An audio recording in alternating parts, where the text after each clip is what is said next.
लोक नाही का मार्केटमध्ये नाही का फक्त पैसे कमवतात, आणि आम्ही काय कमवलं असेल माहिती का?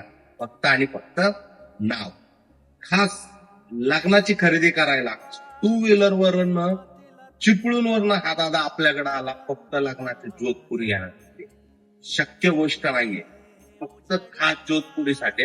मित्रांनो विचार करा, म्हणजे आपली क्वालिटी, आपली जी व्हरायटीज आहे अख्ख्या महाराष्ट्र नाही तर महाराष्ट्राच्या बाहेर बदले, आणि या गोष्टीचा अभिमान वाटतो की एवढ्या लांब आपल्याकडे कस्टमर येतात. आता आपली क्वालिटी आणि आपली सर्व्हिस.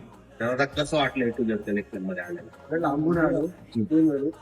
जे इंस्टाग्राम वरती रील वगैरे व्हिडिओ बघितलं होतं, ती क्वालिटी आणि ती सर्व्हिस ते A to Z कलेक्शन मध्ये 250-300 किलोमीटर क्रॉस केल्यानंतर एवढ्या लांबून येऊन पण ती क्वालिटी आणि सर्व्हिस जी व्हिडिओ मध्ये बघायला मिळते तीच इथे आम्हाला मिळाली. आणि क्वालिटी पण सेम आहे, सर्व छान आहे, सर्व्हिस पण छान आहे. तर हे सगळ्यात प्लस पॉइंट काय माहिती का मित्रांनो आमचा, की आम्ही फक्त पैशासाठी नाही करत.